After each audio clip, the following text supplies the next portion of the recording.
जब मैं यूएस में पीएचडी करने आई थी तब मुझे कुछ चीज़ों का आइडिया नहीं था। फॉर एग्जांपल मैंने सोचा था कि अगर लैब के पास फंडिंग नहीं है तो इट्स ओके, टीचिंग असिस्टेंट बन जाओ, क्या है, कितना ही पढ़ाना होगा।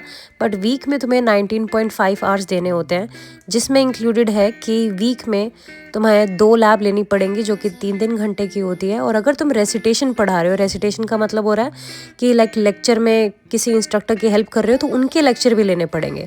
तो फॉर एग्जांपल उनके लेक्चर है 1:30 से 2:30, वीक में 3 बार होते हैं, तो तुम्हें खुद तो पढ़ाना ही है और उनके लेक्चर भी लेने हैं। फिर उसके बाद आता है कि क्विज़ क्रिएट करना। तो लेक्चर के लिए तुम्हें क्विज़ भी क्रिएट करना पड़ेगा जिसमें बच्चों को टेस्ट किया जाता है लैब से पहले। तो जो कोर्स अभी मैं पढ़ा रही हूँ उसके लिए मुझे प्री लैब क्विज़ क्रिएट करना पड़ता है। तो वो लैब क्विज़ होने के बाद मुझे लैब पढ़ानी होती है जिसमें पावर पॉइंट स्लाइड समझानी होती है। And then we have another thing here, office hours. तो वीक में 4 घंटे के ऑफिस आवर्स कंपल्सरी होते हैं, लाइक मैंडेटरी। तो वो उसमें बच्चे आएंगे, तुमसे कोई डाउट्स पूछेंगे। जो इंस्ट्रक्टर फ्री नहीं होगा तो वो तुमसे पूछेंगे कि ये लैब में क्वेश्चन कैसे होगा, ये वर्कबुक कैसे होगी, तो वो तुम्हें समझाना है। फिर उसके बाद आती है जो वो लैब रिपोर्ट सबमिट करते हैं लैब की, उसकी grading. So then for this course I have to finish their grading, and then on a SharePoint I have to upload their graded lab reports for future like purpose के लिए कि उनका record, like उनका data मेरे पास है।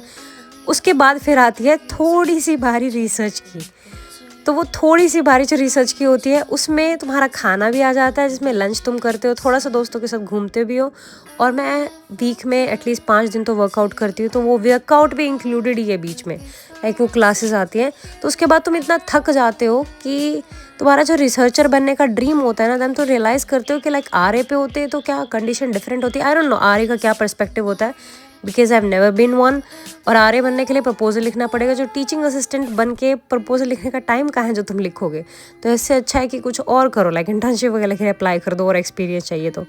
But yeah that's it for today's video. I just wanted to rant about like how difficult it is and I didn't knew about it.